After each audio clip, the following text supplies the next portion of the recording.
Thank you to all the bad bitch meditators out there. I can see you all. Welcome back to our podcast.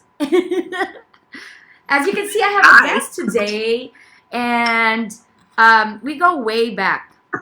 Please don't ask what year, but we go way back, like 2 decades back. Oh God, She's a yeah. good friend of mine. Her name is Naomi. She doesn't need any more introduction. I've worked with her, went to school with her, sat next to her for one of, what was that? Retreats, little retreats that we Yeah. have. But yeah, she's a very close friend of mine, and this is Naomi. So hi, welcome to my podcast. Hi. I'm finally here. I finally have something to say. You always have something to say. You always have something to say. But for our intro quote for today is from Rumi, who we all know is a badass. Live life as if everything is rigged in your favor. Okay, so without further ado, Naomi, where do we start? There's so much to talk about. Yeah, there's so much to say. So I hope I can still fit it in your 15 minutes. 1 minute per question. Just kidding. Well, as you can see, it's her own healing process and journey. But can you please describe for us, because you did mention to me, like I think 2 days ago, that you think you sent yourself to rehab. So what's the meaning of all this? I didn't even know that I sent myself to rehab. So that was, I finally was able to connect the dots in the end. And I was like, I think, Tony, I just sent myself to rehab. And I've been in rehab for 4 weeks in my car. So here's rehab, everybody. Here's rehab. This is it. You're in location. So, basically what I've been going through a lot, and I've been through a lot for the past 5 years. And I realized for the past 4 weeks that I have been doing a lot of inner work. Mm-hmm. And, I've been doing a lot of journaling, meditation. I'm just trying to really figure out certain blocks. Basically, I just keep asking myself, what the hell is wrong with me? Okay. Because there's something wrong with me. I am not progressing as a person. I'm not progressing as a human being. I'm not progressing at all. And I keep hitting rock bottom after rock bottom.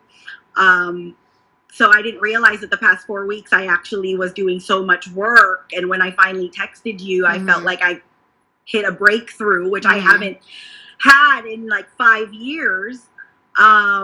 And then I realized I did it all because I put myself through rehab, which means I locked myself in my car for the past 4 weeks. Daily, I would start at about 9-10 o'clock. I found a beautiful park. Since I used to live in Florida, which was by the water, I found an area that had a lake.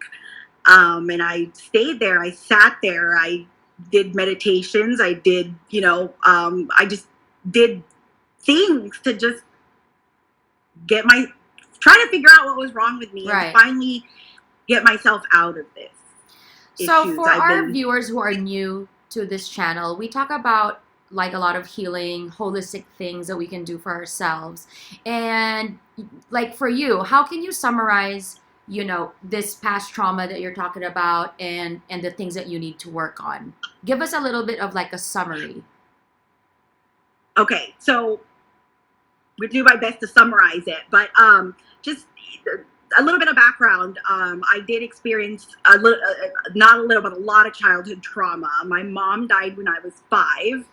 I got uprooted from the States and lived in the Philippines, and I experienced abuse from my father, physical, emotional, mental abuse. And I carried that well into my adult years. But one thing I did not realize was I also experienced an extremely traumatic event in my adulthood, which started in 2014.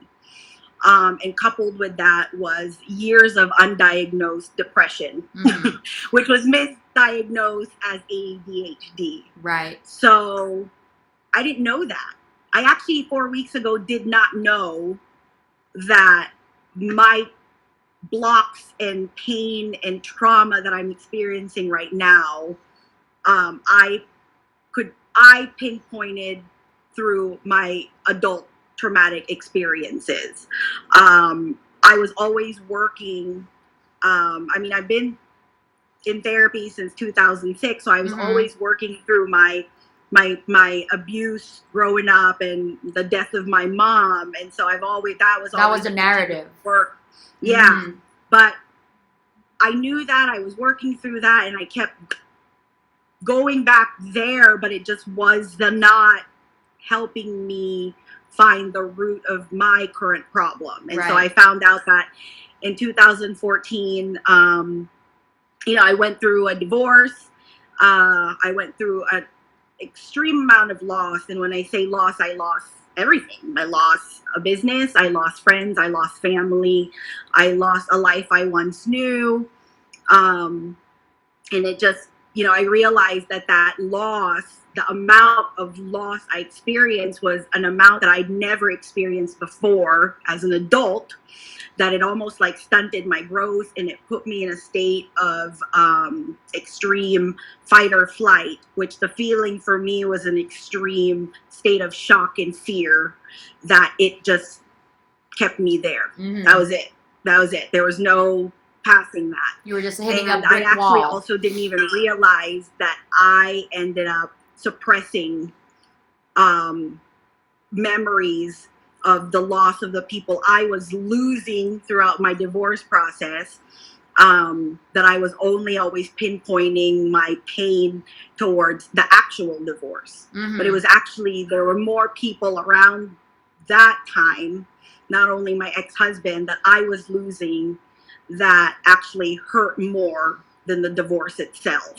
So that was the point that I ended up suppressing, a memory I suppressed, a feeling I suppressed, that ended up manifesting in terms of fear, state of shock, which we call fight, flight, or freeze. I was in a constant state of freeze for the past 5 years, up until last week.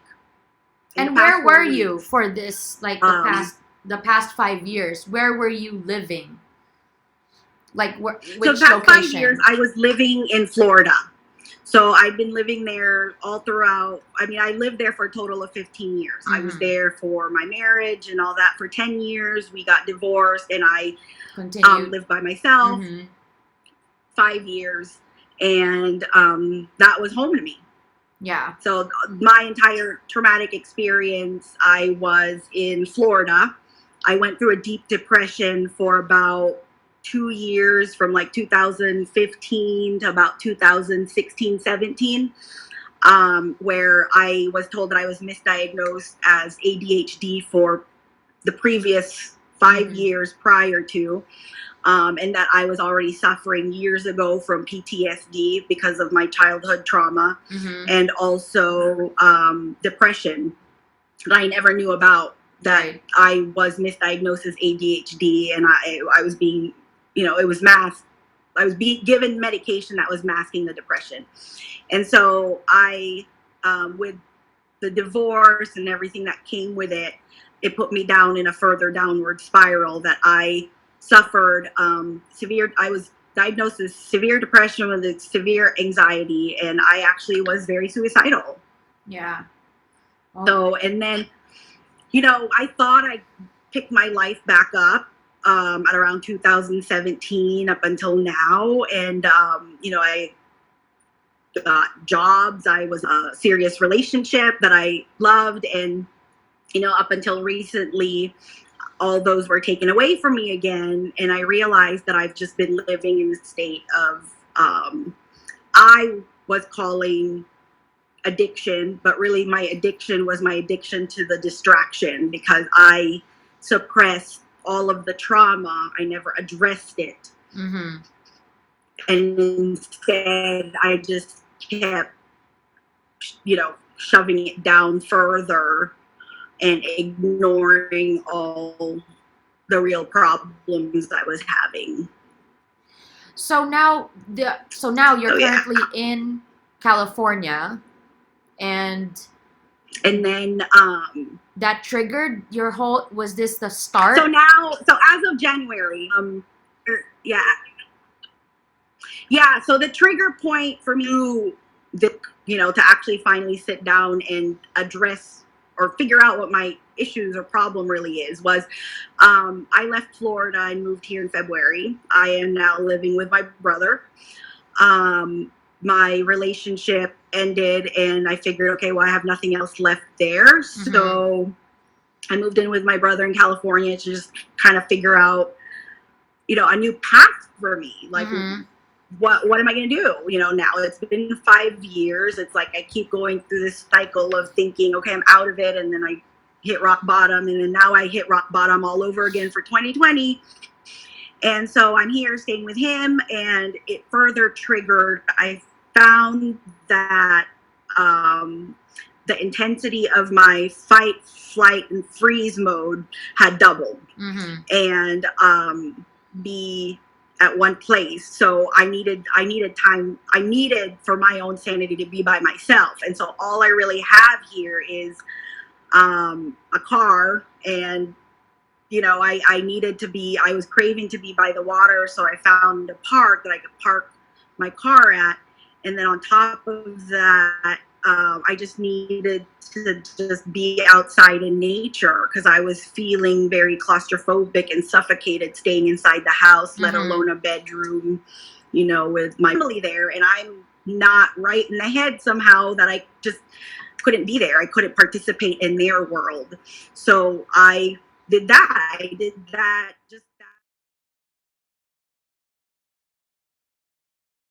Her name is Universal Light, and I'll give you the links. Okay. Universal Light MD. Yeah, Universal Light MD, and she's a Reiki healer. Okay. And so she actually kind of was my jumping point, was a spring point to starting all of this. Was she just called, and when she called me, I answered, and I was trying to tell her, hey, it's not the right time, but at the same time, it's no, I think it's a good time for us to talk. And so she did, and I just kind of started crying, and I opened up to her, and she said, look, I do Reiki. Why don't, as long as you're open to it. And I said, I don't really know what Reiki is. Is it like balancing of the chakras? I'm open to anything. Take it, do it, whatever. And so she said, okay, well, why don't I do a session with you today? And then as long as you're open to it, what it does is it clears subconscious blocks. I'm like, oh, okay, good. Because I was telling her that I have this workshop that I subscribe to, and it's called To Be Magnetic by Lacy Phillips. Mm-hmm. That, I'm within that workshop, just several in there that helps unblock all the subconscious blocks caused by the trauma that we all experience, or specifically what I've experienced. So I said, perfect. So while doing that, I'll do this, and then So this is the work that you were talking about. Yes. I'm gonna do the work. This is the work you're talking about. Okay. Yeah, because it's really frustrating to hear a lot of people say, well, you got to do the work, you got to do the work. Well, then what is the work? And so for me, what I found was this jumping, the thing that helped me kind of do it was my friend offering the help with Reiki. So I was open to it. I did it, and long story short is I had constant feedback with her almost daily. And it wasn't something, it was just something that she did for me out of the goodness of her heart, and she wanted to help. I've known her since middle school, and she's known me go through this for the past 5 years, and daily she would give me feedback of blocks that she was receiving. And so she would mention, blocks of fear, of sadness, of hurt, of, not able to accept my situation, and so on and so forth. And it was an amazing back and forth conversation I would have with her every day.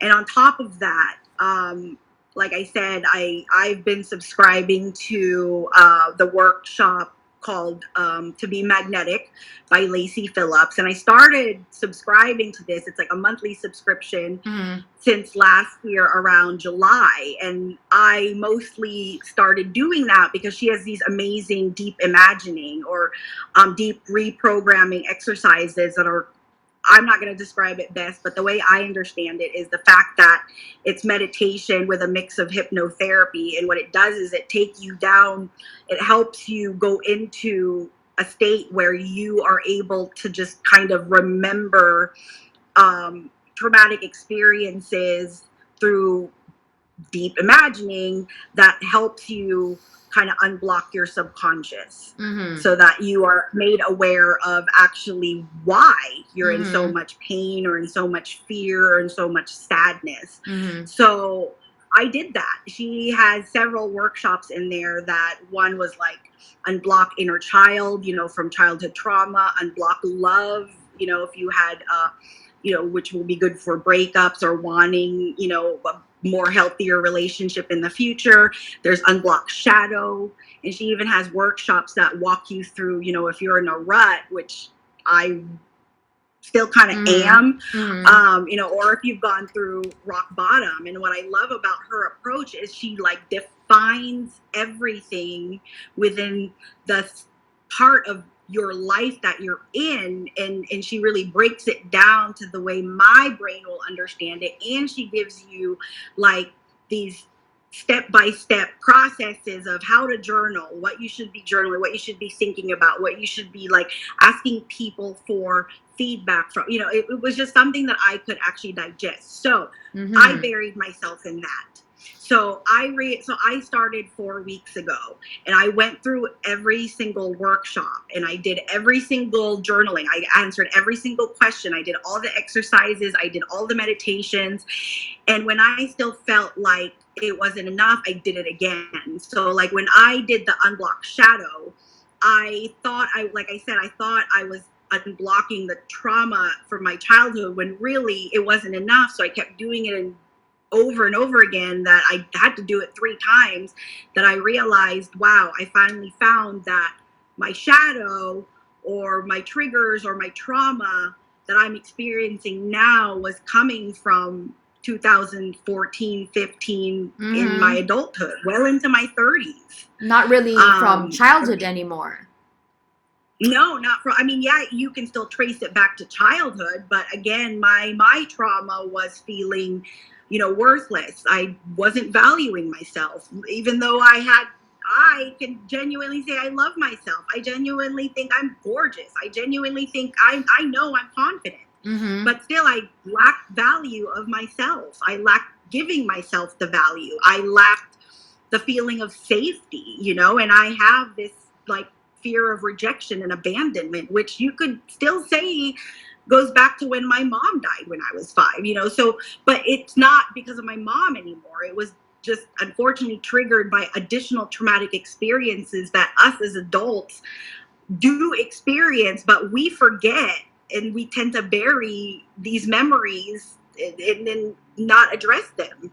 And so I had the luxury, because I had just moved here, to actually lock myself in my car, park at a park, and I just did the work daily. I did it. I would get here at about 10 o'clock. I do my meditations. Tamana gave me exercises to do every morning to make sure that I, inhale, exhale, anything I wanted to release, honor the feelings I was feeling. I was honoring how I felt unsafe. I was honoring how I felt hurt. I was honoring how I felt worthless, and then just verbally and mentally saying I release this, and then I would give myself positive affirmations. I would tell myself like, you are worthy, you are enough, you are more than enough. Even though I didn't believe it, I just still said it until like I believe it. You eventually believe it. You have to keep doing it. Like you have to keep repeating it. You don't just do it once. And then I would dive into a workshop. And then a workshop of hers would be like for 2 weeks. I would do it in 2 days. Like I just did it. I did it. And then I would also, after I did the journals or the exercises, I would go for a walk. And I found myself walking for about 5 miles every day. And then after that, I would grab a bite to eat, and then I would continue journaling, and I would do this from 10 a.m. to about 8, 9, 10 p.m. at night. I locked myself in my car without any distractions. I would accept phone calls. I would but really I was so determined to just figure out what was wrong with me. And then I just finally had a breakthrough this past Wednesday, was when I reached out to you and a few other trusted friends to say, oh my God, I think I realized something. What my blocks were. I realized something, me. yeah.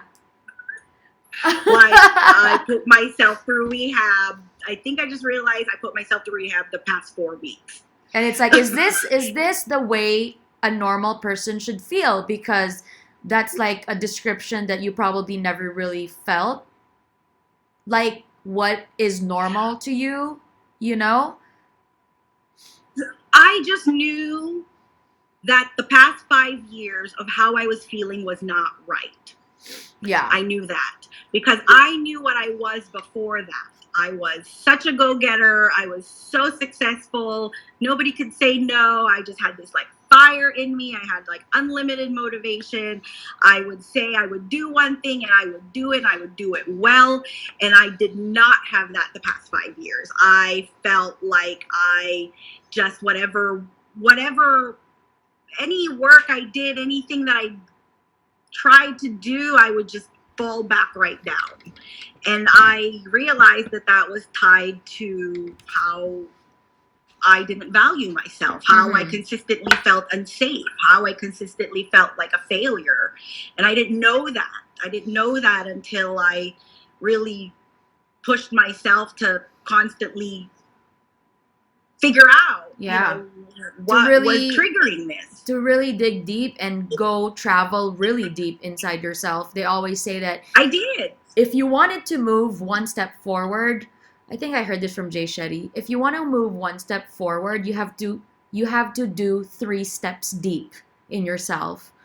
So finally, I guess that's what you did. I mean, that's probably the difference with the breakthrough now that you felt compared to your 29-year-old self.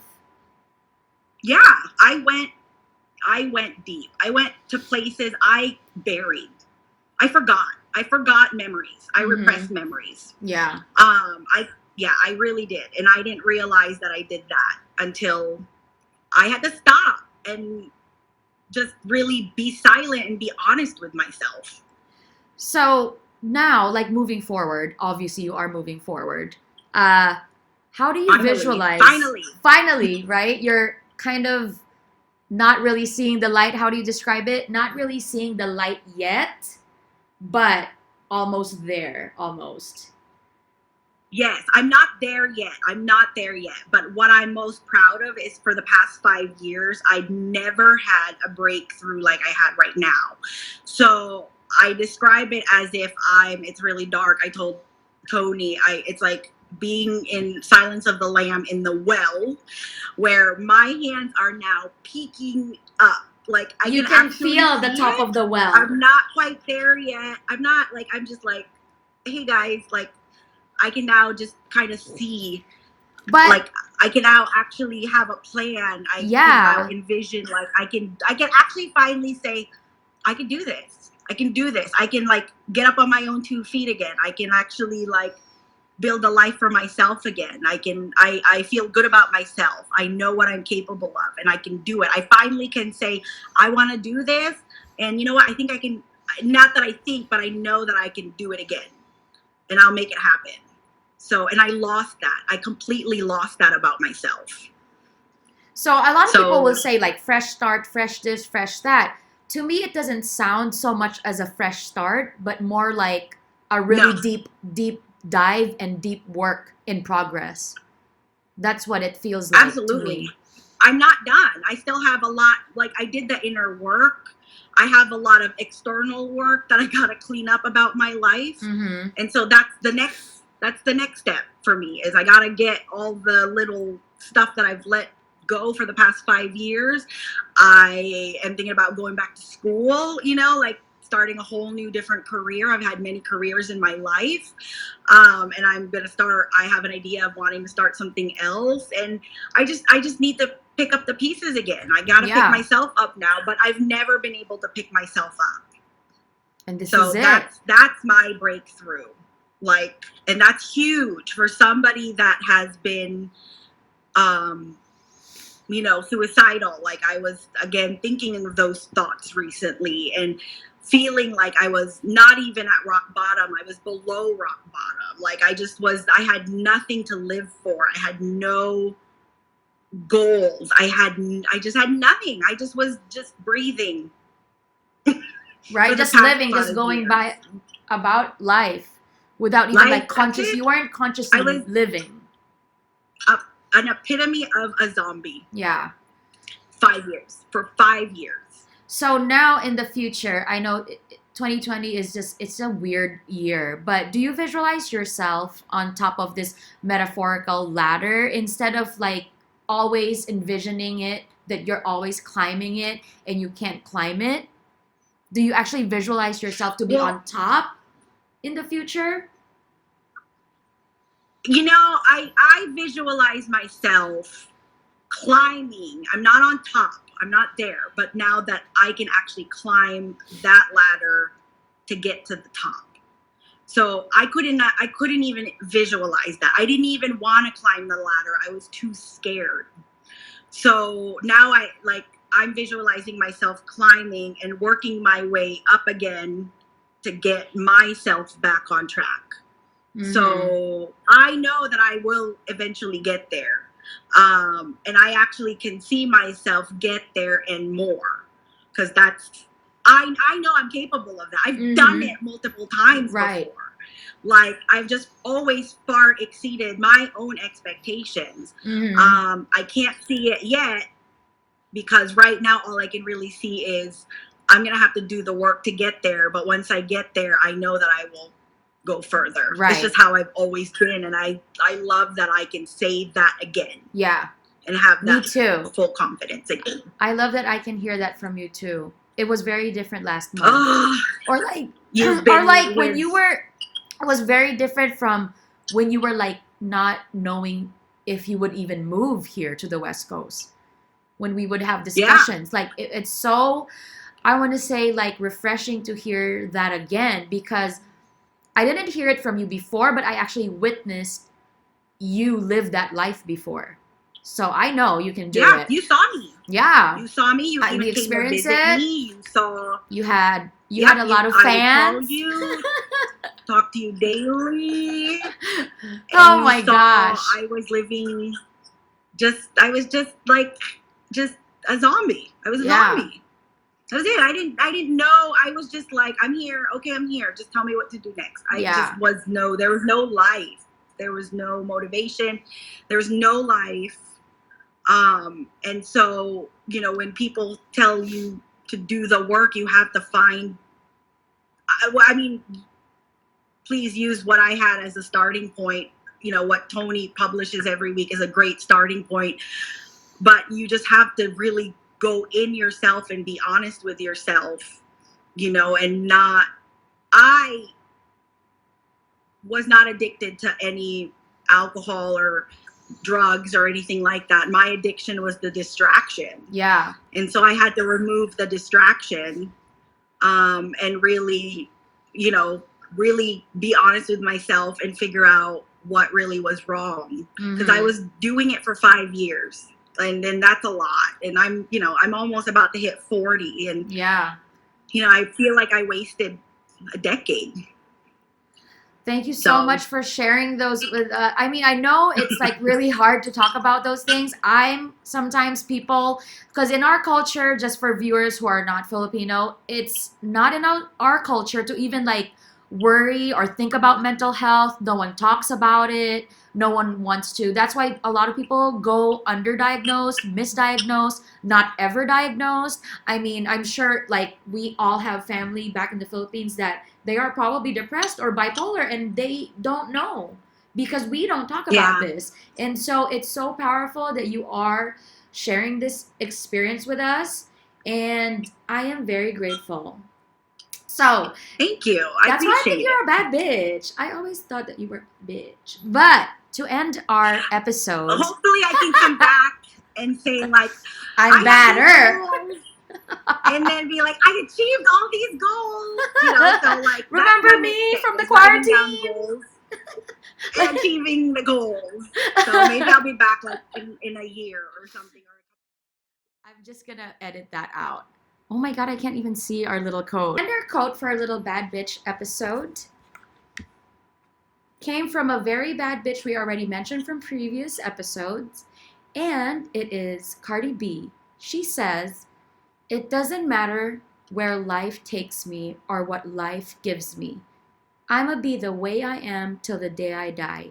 And if you don't like it, so die first, bitch." Cardi B. Cardi B. Oh my god, I'm gonna have to do this.